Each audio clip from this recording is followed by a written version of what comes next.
So in the Forester that Twan's been working on for like quite a bit now, and this is the weirdest thing I've ever done with in my life. Look at this. True. He said that the directionals are on the right hand side or left. So all the lights are on this side, yeah, and all the wiper stuff. Oh, okay. That's crazy, dude. It's all inverted. It's insane. This is sick. I can't wait to get some people's reactions. Out here at Julian's, so basically what we're about to do is do his angle kit now. So he got his in from New Zealand. So yeah, basically we're just gonna jack the thing up and start working on it. I guess we gotta cut his dust shields like away. So I brought the tin snips, and then we'll do that, and then obviously start getting all the parts going for you guys. So we'll be able to check that out. Freddie's out here too. Took a little day trip, a little field trip with Freddie. He's hanging out, being a good boy. This is a part of Julian's kit here. That's literally the whole kit. And that's all it is. Oh, this is the whole kit. Yeah, that's the whole kit. Okay. All right. That's well, literally the whole kit right there. Back at it. So this is the whole angle kit here. So basically, he's actually got two different settings here. So he's got one at 10 degrees, and then he's got one at 20 degrees for angle. They're actually labeled, so that's sick. And then, so basically what Julian's doing now is when the guy actually first sent these, he actually sent them to like the 10 degree angle slot. And Julian wants to obviously get as much angle as possible, so he's actually just throwing all the parts into the 20 degrees of angle. So basically all he's got to do is unscrew one part and then screw it back in. So how this angle kit works pretty much is this stud becomes the new end for the tie rod, as you can see on this one. And your arm basically slides right through here, and this bolt goes into your previous tie rod hole, locks it in. You have to Loctite everything and torque everything down to spec, obviously, but pretty much just attaches on. This bolt goes right over the arm on top to keep it in, and you have the side little one that you're supposed to tap the arm, tap and thread it so that this can go in just a little bit. I've seen a bunch of people just sit there and tighten it in on as basically as hard as possible, and it's worked for them. Nothing's gone wrong, because obviously I don't have a tap. I don't have access to one. What's up, Freddie? But pretty much, yeah, simple and easy type of angle kit, and obviously, honestly, it's best bang for your buck. Only thing that you have to do is get a pair of shears right here. You take off your caliper, you take your brake disc off, and then you'll see there's, I think it's four bolts, 10 millimeter bolts that hold your dust shield on to your actual hub. Pretty much undo those, the shield will come free a little bit, then you cut all the way down to the middle and then literally pull the shield off, put the arm on, done. Literally done. There's no cutting knuckles, there's no doing none of that. It's literally just done. In and done. In and done. How much was it and who made it? Agile Performance from New Zealand actually made this. The owner's name is Scott, he's a real cool dude. Pretty much he did it for his car because he owns a Mark III Supra, and the knuckles for the front on the Supra and Soarer/SC are the same. So he makes this, tests it out. I've seen him use it, crazy amount of angle, ridiculously good. And he's out from New Zealand. Agile Performance. It was about 500 New Zealand dollars on his website, and with a 90 New Zealand dollars shipped to the US anywhere, pretty much translates over to around $440 for the part, and then I think shipping was like 60 bucks. So right around 500 bucks, you have yourself an angle kit, compared to where Wise Fab's about $2 grand and some change.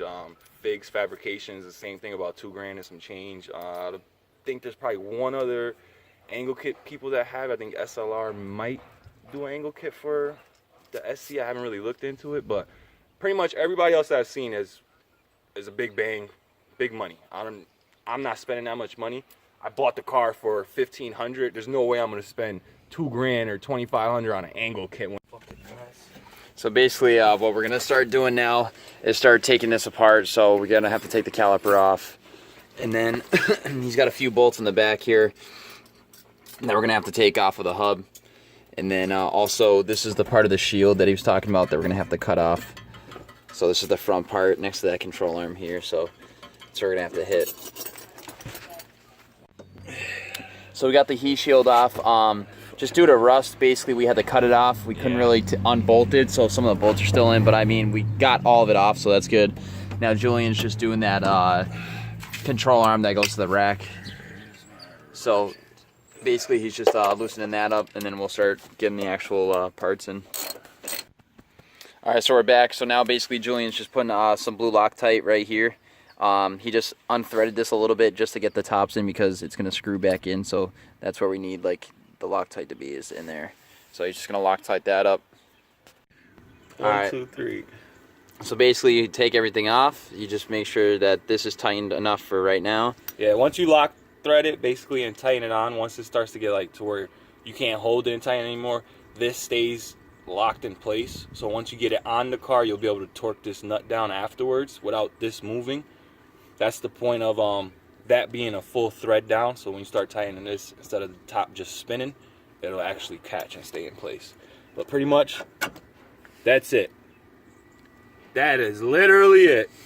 Put the outer, attach it to the inner, Loctite the top bolt, do the bottom, and it's literally it.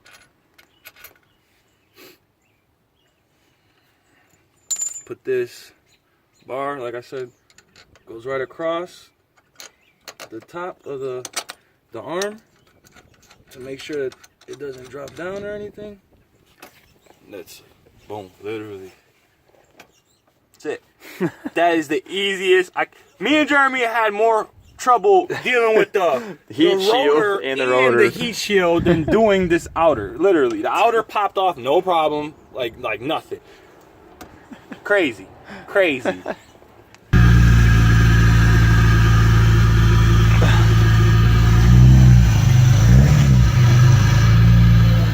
So this is full lock.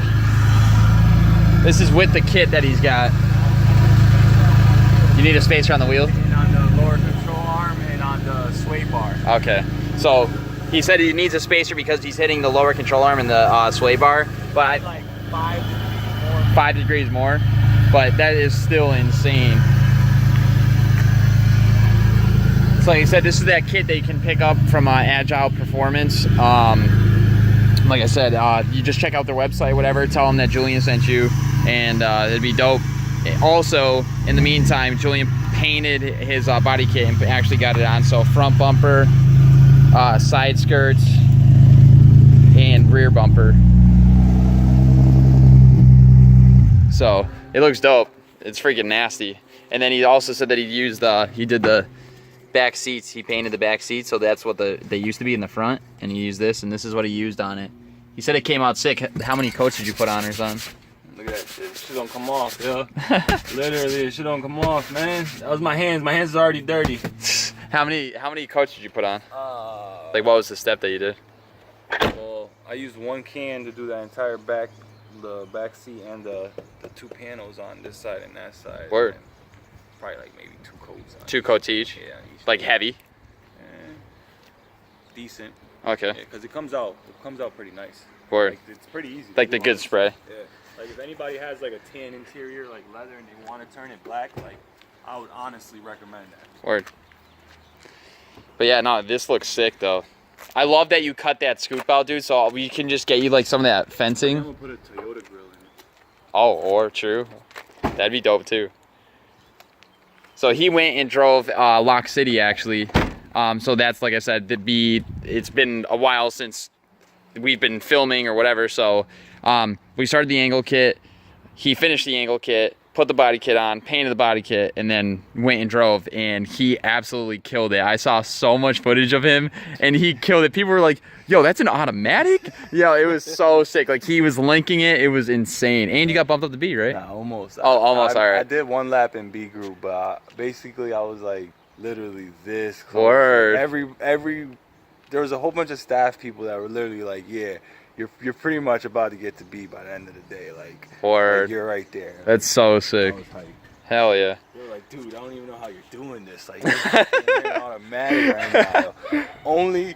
So I tried first and second gear, because Lock City did they didn't have the big sweep in the back like they usually do. Yeah, I saw they kind of did like a more of like a. So it was like more manji kind of they've thing. been doing that, and I actually liked it, but I couldn't run second gear because they didn't want to.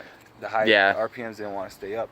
It would literally be in probably like 2.5 to 3. It wouldn't be enough torque. Yeah. And then it literally didn't want to give me any more.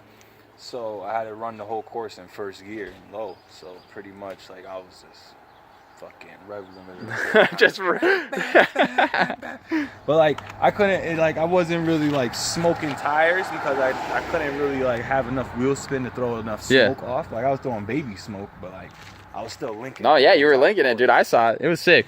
So this angle kit is sick. So if you guys are looking for one, like I said, Agile Performance, tell them Julian sent you, the Z-Bruhz, and I'm telling you, it's sick. It's definitely worth it. Best bet for the money, like. And it's easy. Easy install. You just saw the install. It was like 2 minutes long. Like. All you had to do was take off the dust shield. That's it. Yeah, that was the only thing that we had an issue with, was just cutting the dust shield off. The only thing you have to do is cut off the dust shield. Money though. So Jack's out here. Look, we're gonna zoom in on him. What up? Jack's out here. He's chilling. But yeah, man. So I mean, that's about it. So yeah, I mean, I'm pumped for him. So my event that I'm actually gonna be driving, I didn't get to tell you guys yet, but I just determined it today, is gonna be Club Loose North. It's May 26th and 27th. So as long as people show up, because I know people they've been canceling events because people haven't been showing up. So yeah, like the 2-day event. like it was this weekend. There was one that was supposed to be this weekend. Yeah, nobody showed. No, yeah, I heard the 2-day that you guys went to 2 weeks ago. Yeah, the Sunday when it rained, like nobody was around. I'm telling you, Louis, Jesse, and Vlad Had like and 50 Victor, laps, right? When I'm telling you, so many laps. Like it was literally hot lapping. Like there was no point of getting off the track and getting back because there was literally nobody waiting. Like so you literally just kept circling it. Just kept That's rolling, crazy. rolling. Like it was insane. So I heard that Jesse got bumped up to B. Yeah, all of them Louis, besides Vlad. Everybody got bumped up to B, and I know that Louis was like invited for A or something. Something was up with A class, but it's sick. Everybody's killing it. So Louis was sitting there fucking. He wall tapped perfectly. When I mean like, he literally graced the wall, and there's like barely a mark on the bumper, but literally full blown bumper was literally just rubbing up on the oh, that's so sick. Well, oh, like, that's so sick. He was like, yeah. I was like, whoa, let's go. That's so sick. But yeah, so like I said, I'm gonna be finally getting you guys some drift footage. My car is basically done. I just need to change some inner tie rods, and I'm good. I came up with the conclusion that I need Maxima tie rods because they're longer, and that's about it. The S14 are still a bit too short, so I need that little bit more just so I can tow out the wheel. So just how it's gonna have to be. I'm working on all the freaking giveaway crap. I'm sorry guys, it's been crazy busy, but yeah, like I said, we're definitely gonna get all that out. We're pumped for it. Hopefully we can get another one coming up soon, like 5K or something, I'm thinking. Leave some comments down below. Yeah, I mean, let us know what's up. Let us know about your builds and stuff. I actually met a couple new kids this past weekend that had some Z's that want to meet up. So, I mean, like I said, we're down to meet and chill with anybody. Some kid driving around here. I think it's with one of the navy blue. No, actually, your color of your daily. Slammed everything. Ooh. Sounds actually really nice. Word. Like I was like, yo, who's this man? I was like, whose man's we need to find you, bro. Like, we need to find you. Whose man's is this around here now? Is this somebody went and got a new Z? Okay. Yeah. What's up, bro? That's crazy. But yeah, yo, so I'm gonna leave it to Julian to get us out of here. So pretty much like, comment, subscribe. I'm gonna throw Jeremy some clips of the event, because pretty much catering grabbed almost every single round besides one of my rounds. But hey, like we said, like, comment, subscribe. We're gonna be out here. It's summertime. It's summertime, boy. And pretty much we're gonna see you next time. Deuces.